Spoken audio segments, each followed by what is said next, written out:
الحمد للہ رب العالمین والصلاة والسلام علی سید الانبیاء والمرسلین اما بعد فاعوذ باللہ من الشیطان الرجیم بسم اللہ الرحمن الرحیم۔ الحمدللہ سورہ بنی اسرائیل کی تقریباً 36 آیات کی تفسیر مکمل ہو چکی تھی اور 37ویں آیت کا ہم نے آغاز کیا تھا اور اس کے بارے میں کچھ وضاحت کرنا شروع ہوئے تھے کہ ہمارا پروگرام کے وقت ختم ہو گیا تھا۔ ہم اسی سے آغاز کرتے ہیں۔ اللہ تبارک و تعالیٰ نے ارشاد فرمایا کہ وَلَا تَمْشِ فِي الْأَرْضِ مَرَحًا، اور زمین میں اکڑتا ہوا نہ چل، إِنَّكَ لَن تَخْرِقَ الْأَرْضَ، بے شک تو ہرگز زمین کو چیر نہیں سکے گا، یعنی پھاڑ نہیں سکے گا، وَلَن تَبْلُغَ الْجِبَالَ طُولًا، اور ہرگز پہاڑوں کی بلندی تک نہیں پہنچ سکے گا۔ تو اس میں اللہ تبارک و تعالیٰ نے تکبراً اور خود نمائی کے طور پر اکڑ کر چلنے کی ممانعت فرمائی، کیونکہ کبریائی بڑائی یہ اللہ تبارک و تعالیٰ کو ہی زیبا ہے۔ اللہ تعالیٰ اس بات کو محبوب نہیں رکھتا کہ اس کی مخلوق میں سے کوئی شخص تکبر اختیار کرے۔ تکبر یہ ہوتا ہے کہ انسان دوسرے کو اپنے مقابلے میں حقیر اور خود کو اس سے افضل اور اعلیٰ تصور کرتا ہے، اور اللہ تعالیٰ کو یہ بات محبوب نہیں ہے۔ لہٰذا ہمیں بھی کوشش یہی کرنی چاہیے کہ عاجزی اور انکسار اختیار کریں، اور جس طریقے سے تکبر منع ہے یا اللہ تعالیٰ کو محبوب نہیں ہے، ناپسندیدہ ہے، اسی طریقے سے اس تکبر کی جو ظاہری علامات ہیں انہیں بھی اللہ تبارک و تعالیٰ نے ناپسند فرمایا ہے۔ لہٰذا تکبراً اکڑ کر چلنا یہ اللہ کو محبوب نہیں ہے۔ لیکن پچھلے پروگرام میں ہم نے آپ کی خدمت میں عرض کیا تھا کہ بعض صورتیں ایسی ہوتی ہیں جو شرعی احکامات سے مستثنیٰ کر دی جاتی ہیں، یعنی ان صورتوں پر وہ حکم مرتب نہیں ہوتا جو اس قسم کی اکثر صورتوں پر مرتب کیا گیا ہے۔ مثلا اکڑ کر چلنا یہ منع ہے، لیکن بعض صورتوں میں یہ جائز بھی ہوگا۔ جیسے نبی کریم صلی اللہ علیہ وسلم جب صلح حدیبیہ سے اگلے سال عمرے کے لیے تشریف لے گئے تھے تو آپ نے صحابہ کرام سے فرمایا کہ طواف کے پہلے 3 چکر ذرا اکڑ کر ادا کرنا، جس کو ہم رمل کہتے ہیں۔ تو اس میں ایسے ہی ہوتا ہے کہ انسان اپنے آپ کو ذرا سینہ چوڑا کر کے اور اکڑ کر وہ چلتا ہے اور 3 چکر پورے اکڑ کے لگاتا ہے۔ یہ اس لیے نبی کریم صلی اللہ علیہ وسلم نے اختیار فرمایا تھا کہ کفار قریش نے یہ بات مشہور کر دی تھی کہ مدینہ منورہ کی فضا ہجرت کرنے والوں کے موافق نہیں ہے اور ان کی صحتیں گر چکی ہیں۔ نبی کریم صلی اللہ علیہ وسلم نے بحکم الہی صحابہ کرام کو رمل کا حکم دیا۔ جب انہوں نے اکڑ کر چلے تو بعطائے الہی وہ جتنے کفار ان مسلمانوں کو دیکھ رہے تھے انہیں ایسا نظر آتا تھا جیسے یہ بہت ہی لہیم شہیم اور بہت طاقتور ہیں، یعنی اللہ تعالیٰ نے اگر کوئی پتلا مسلمان بھی تھا، کوئی کمزور صحابی بھی تھے، وہ بھی جب اکڑ کر چل رہے تھے تو اللہ تبارک و تعالیٰ ان کفار کو ان صحابی کو طاقتور کر کے ہی دکھا رہے تھے، لہٰذا وہ روب میں مبتلا ہو گئے سب کے سب۔ تو یہ جو چال تھی یہ اللہ کے حکم سے تھی اور ایک حکمت کے مطابق تھی، لہٰذا یہ ممنوع نہ ہوئی۔ اسی طریقے سے اگر کسی کا تکبر توڑنے کے لیے انسان تکبراً ایسی چال چلے تو اس کی گنجائش نکل سکتی ہے۔ جیسے مثال کے طور پہ کوئی شخص ہے وہ بڑائی کے اندر اس طرح تکبر کر کے چل رہا ہے، ہر ایک کو حقارت کے ساتھ دیکھ رہا ہے، اور دوسرا یہ سمجھتا ہے کہ اگر میں بھی اسی قسم کا کوئی رویہ اختیار کروں گا تو اس کے تکبر میں کمی آئے گی، تو حکمتاً اس قسم کی چال اختیار کرنے میں حرج نہیں ہوتا۔ تو غرض ہے کہ اگر صحیح ضرورت ہو، حکمت پوشیدہ ہو، صحیح حکمت پوشیدہ ہو تو پھر اس قسم کی چال کی ممانعت نہیں ہوگی، ورنہ ویسے عام حالات میں یا تکبر دل کے اندر ہو یا تکبر نہیں بھی ہے تب بھی اس طرح اکڑ کر چلنا یہ اللہ تبارک و تعالیٰ کو ناپسندیدہ ہے۔ اور اللہ تعالیٰ نے ایسے تکبر کے ساتھ اکڑ کر چلنے والے کو اس کی حقارت کا احساس دلایا ہے کہ اگر تم یہ سمجھتے ہو کہ تم کوئی بہت ہی طاقتور ہو چکے ہو، بہت ہی بڑے ہو چکے ہو، تو زمین کی سختی اور پہاڑوں کی بلندی کو دیکھو۔ کیا تم اس طرح اکڑ کر زمین کو پھاڑ کے اندر جا سکتے ہو؟ یقینی سی بات نہیں۔ تو زمین تو تم سے زیادہ سخت ہوئی، تو زمین کی طاقت تمہارے مقابلے میں زیادہ ہے، تو پھر زمین کے اوپر اس طرح اکڑ کے چلنا کیا مناسب؟ جب ہمیں یہ معلوم ہو جائے کہ ہم سے زیادہ طاقتور کوئی موجود ہے تو یقیناً تکبر کا توڑ ہو جاتا ہے کسی بہت بڑے بدماش کے سامنے یقیناً ایک عام آدمی اکڑ کے نہیں چلے گا، کیونکہ اس کو خطرہ ہوگا بدماش نے ہاتھ مارا تو کام ہو جائے گا، لہذا وہ کم از کم اس طاقتور کے سامنے ذرا عاجز انکساری کے ساتھ رہے گا۔ ہاں جب اپنے سے کمزوروں کو دیکھے گا پھر وہ مطلب اس کو شرارت سوجھے تو یہ ایک الگ مسئلہ ہے۔ تو پہلے تو زمین کی سختی کی طرف اشارہ فرمایا کہ زمین کی سختی تیرے مقابلے میں بہت زیادہ ہے، تو زمین کو پھاڑ کے تو دکھاؤ، لازم بات ہے تم ہرگز اس کو پھاڑ نہیں سکو گے، تو پھر اس زمین کے مقابلے میں تکبر کیسا؟ ایک طاقتور مخلوق اللہ نے پیدا فرمائی۔ اسی طرح اگر تم اکڑ کر چل رہے ہو اور اپنے آپ کو بلند و بالا محسوس کرتے ہو تو ذرا پہاڑوں کو دیکھ لو کہ اللہ تعالیٰ نے پہاڑوں کو کتنی بلندی عطا فرمائی ہے، تو پہاڑ تو تم سے زیادہ عظیم ہوئے، ان کے مقابلے میں تم حقیر ہو، اور جو حقیر ہو اسے تکبر کرنا یہ اور مطلب مضحکہ خیز ہے۔ جیسے ایک فقیر ہو اور وہ مطلب یہ کہ بہت مالداروں کے سامنے اکڑ کر تکبر سے چلے، تو ایک مالدار تکبر سے چلے تو ذرا سمجھ میں بھی آتا ہے، اور ایک پھٹے پرانے کپڑے پہنے اور فقیر مالدار آدمی کے سامنے یا مالداروں کے سامنے تکبر دکھانے کی کوشش کرے تو وہ زیادہ مضحکہ خیز ہوتا ہے۔ تو اس طرح اللہ تبارک و تعالی نے ہمیں ایک علاج بھی فراہم کر دیا کہ کبھی بھی کسی کے مقابلے میں اگر دل میں تکبر پیدا ہو، بڑا پن پیدا ہو، مثلا کسی کا چہرہ خوبصورت ہوتا ہے، کسی کی رنگت بہت اچھی ہوتی ہے، چہرہ صاف ستھرا ہے، کوئی دانے گڑھے وغیرہ نہیں ہیں، آنکھیں بڑی بڑی ہیں، خوبصورت ہیں، قد کاٹ بہت اچھا ہے، صحت بہت اچھی ہے، لباس بہت اچھا ہے، اللہ نے دولت پیسہ بہت عطا فرمایا ہے،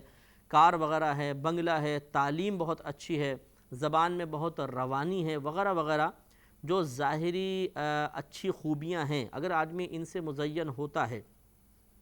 اور اپنے مقابلے میں کسی کو وہ دیکھتا ہے کہ رنگت کے اعتبار سے، خوبصورتی کے اعتبار سے، دولت، پیسہ، عقل یا شہرت کے اعتبار سے کم ہے اور دل میں تکبر بیدار ہونے لگے، تو اس وقت اسے چاہیے کہ فوراً اپنے سے زیادہ بہتر خوبی رکھنے والے کی طرف دیکھے۔ مثال کے طور پہ اگر وہ خوبصورت ہے اور کسی عام واجبی سی صورت والے کو دیکھ کر دل میں بڑا پن پیدا ہوا تو اپنے تصور میں ان صورتوں کو لے کر آئے کہ جو صورتیں اس سے زیادہ خوبصورت ہیں، تو اس وقت اسے ایک دم حقارت کا احساس ہوگا۔ اسی طرح اگر کسی کو اپنی طاقت پر ناز ہے تو ذرا دنیا کے اندر ایک سے ایک طاقتور آدمی پڑا ہوا ہے، ان کا تصور ذہن کے اندر لے کر آئے تو فوراً دل کے اندر عاجزی بیدار ہونا شروع ہو جائے گی۔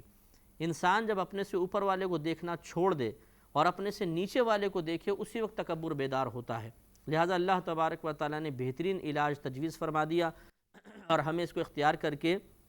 باقاعدہ اس کا پریکٹیکل کرنا چاہیے کہ اگر کسی کے بھی دل میں کسی بھی معاملے میں تکبر بیدار ہو تو جس خوبی کی وجہ سے اسے تکبر محسوس ہو رہا ہے، اپنے سے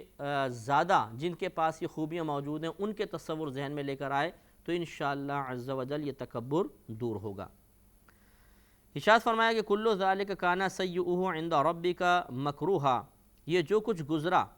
ان میں سے جو برا ہے وہ تیرے رب کے نزدیک مکروہ ہے، ناپسندیدہ ہے۔ یعنی اللہ تبارک و تعالیٰ نے جو یہ پیچھے بیان فرمایا تکبراً چلنا، پھر وعدہ خلافی وغیرہ کرنا، ہم نے اس میں آپ کو بتایا تھا وعدہ خلافی کے اندر بھی معاملہ بتایا تھا کہ ہر وعدہ خلافی پر گرفت نہیں ہوتی ہے۔ مثال کے طور پہ کوئی بھول گیا، اس کو توجہ نہ رہی، یا وہ اتنا مشکل میں پھنس گیا کہ باوجود اس وعدے کو پورا کرنے کی نیت کے اور صحیح ارادے کے بھی وہ اس کو پورا نہ کر سکا،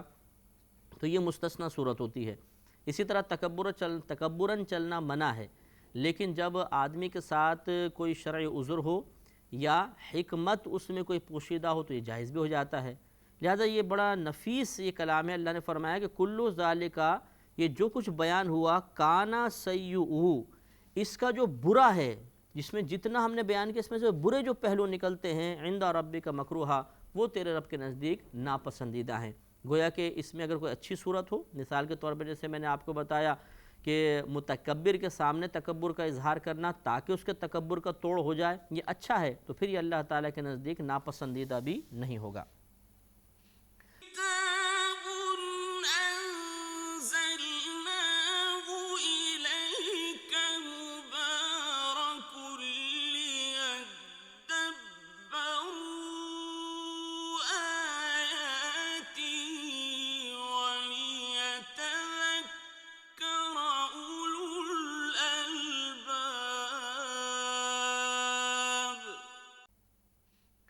آگے ارشاد فرمایا کہ ذالک مما اوحا الیک ربک من الحکمہ، یہ ان وحیوں میں سے ہے جو ہم نے آپ کی طرف آپ کے رب نے وحی فرمائی، یعنی حکمت کی باتیں، یعنی جو کچھ ہم بیان فرما رہے ہیں یہ جو جتنی بھی حکمت کی باتیں ہیں یہ انہی وحیوں میں سے ہے جو ہم نے پہلے آپ کی طرف وحی فرمائی، ان باتوں میں سے یہ ایک ہے۔ مثلا جیسے یہ اللہ تعالیٰ نے وعدہ کے بارے میں ارشاد فرمایا، اور دیگر جتنی بھی باتیں جو اصلاح نفس سے، تزکیہ نفس سے تعلق رکھتی ہیں، یہ تمام ان میں حکمت پوشیدہ ہے۔ تو اللہ تعالیٰ نے ارشاد فرمایا کہ جس طرح ہم نے دیگر چیزیں آپ کو وحی فرمائیں، یہ بھی انہی وحیوں میں سے ایک ہے۔ اب آگے ایک عام مخاطب سے، نامعلوم مخاطب سے یا غیر معین مخاطب سے خطاب ہے۔ یہ ہم نے پہلے بھی آپ کو اصول بتایا تھا کہ اگر واحد مذکر حاضر کا صیغہ استعمال ہو رہا ہو یا واحد مذکر حاضر کی ضمیر ہو تو ضروری نہیں کہ اس سے مراد ہمارے نبی کریم صلی اللہ علیہ وسلم ہیں، کیونکہ یقیناً قرآن پاک اول مخاطب ہمارے نبی کریم صلی اللہ علیہ وسلم ہی ہیں۔ اگر ہم آیت کا سیاق دیکھیں، آیت کے مضمون پر غور و تفکر کریں اور ہمیں ایسا محسوس ہو کہ یہ ان شان نبی کے مطابق نہیں ہے، یہ سمجھ پھر جو خطاب کیا جا رہا ہے وہ ہمارے نبی کریم صلی اللہ علیہ وسلم نہیں ہیں، بلکہ کوئی بھی غیر معین مخاطب ہے، کوئی بھی غیر معین۔ تو کوئی بھی اے سننے والے، تم سے ہمارا گویا کہ یہ خطاب ہے۔ تو اس لیے اب جیسے آگے جو کلام آ رہا ہے، چونکہ اس میں جو بات بیان ہو رہی ہے وہ محال ہے کہ نبی کریم صلی اللہ علیہ وسلم سے صدور پذیر ہو، لہٰذا مخاطب پھر ایک عام غیر معین مخاطب ہوگا، نبی کریم صلی اللہ علیہ وسلم نہیں ہوں گے۔ لہذا ارشاد فرمایا وَلَا تَجْعَلْ مَعَ اللَّهِ إِلَٰهًا آخَرَ، اور اے سننے والے تو اللہ تبارک و تعالیٰ کے ساتھ کوئی دوسرا خدا مقرر نہ کر۔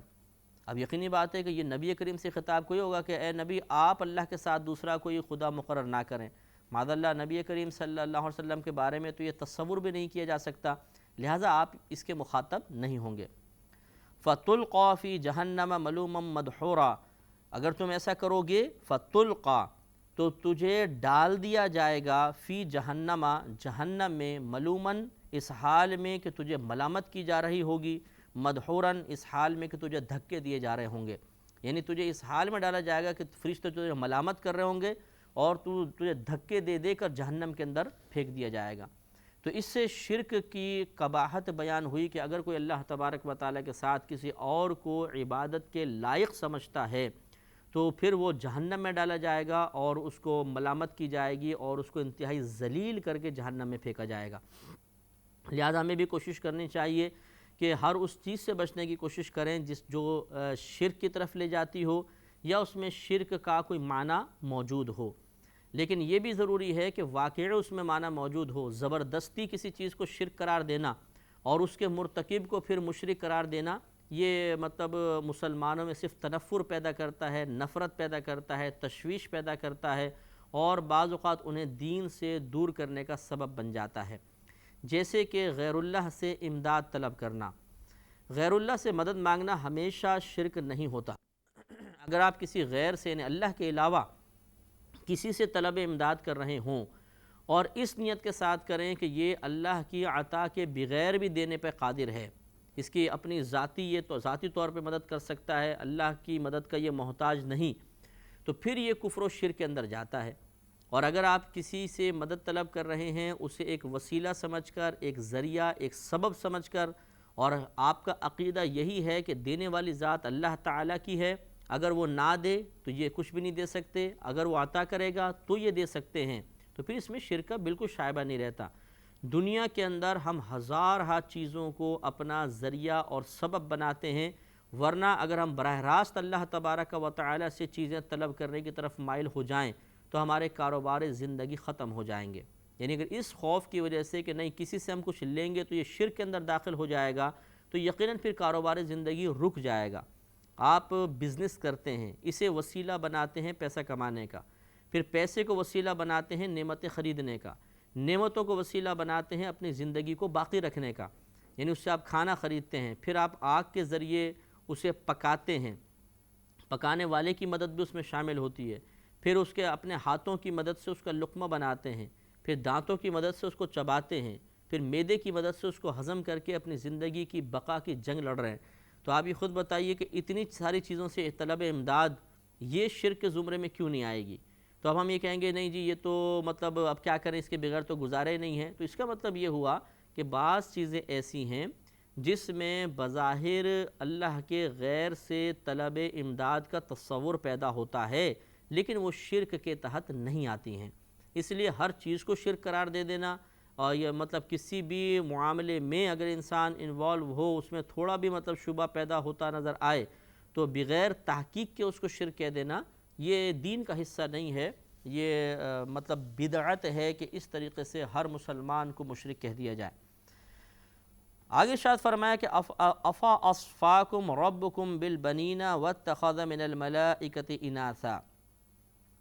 اب مسئلہ یہ تھا، اس آیت کے ترجمے سے پہلے سمجھ لیجئے کہ کفار جو تھے معاذ اللہ یہ اللہ تبارک و تعالیٰ پر یہ بہتان لگاتے تھے کہ اللہ نے اپنی اولاد بنا رکھی ہے،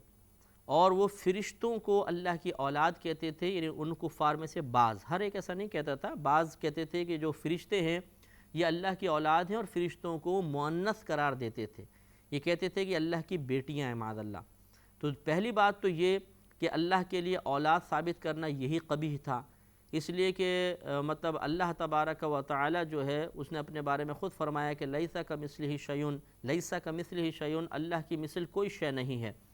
لہٰذا اب اللہ تعالیٰ کی مثل کچھ بھی ہے ہی نہیں، کوئی شے اللہ کی مثل نہیں ہے. تو ہم جو انسان ہوتے ہیں ہماری اولاد ہوتی ہے باقاعدہ، اور ہماری ہی جنس سے ہوتی ہے. اگر اللہ تعالیٰ کے لیے بھی اولاد تسلیم کی جائے گی یقیناً اس کی جنس سے ہوگی. تو اولاد ہونے میں، یعنی اولاد ہونے میں اور پھر اس کا اپنے باپ کے ہم جنس ہونے میں معاذ اللہ یہ بالکل ہماری مشابہت ہو جائے گی، ہم اللہ کی مثل ہو جائیں گے، اللہ تعالیٰ ہماری مثل ہو جائے گا، اور یہ آیت پھر غلط ہو جائے گی. اللہ تعالیٰ ہماری مثل ہے ہی نہیں، وہ بیوی کی ضرورت سے پاک و صاف ہے، وہ اولاد سے بالکل بے نیاز، وہ کسی چیز کا محتاج نہیں، وہ بالکل یکتا ہے، اکیلا ہے، کسی بھی معاملے میں کوئی اس کا شریک نہیں ہے. لہذا کفار کی ایک تو یہ بری حرکت یہ تھی کہ انہوں نے اللہ کے لیے اولاد تسلیم کی، اور دوسرا یہ کہ پھر ان کو بیٹیاں قرار دیا کہ اللہ کے لیے بیٹی. تو اپنے لیے یہ بیٹے پسند کرتے تھے اور اللہ کے لیے بیٹیوں کو ثبوت کیا. یہ دوسرے درجے کی قباحت کہ اپنے لیے اس کو اور دوسرے اچھی مقابلے میں کم اچھی پسند جائے برا. انشاءاللہ کام کریں گے آیت کے ترجمے میں. آخر دعوانا الحمدللہ رب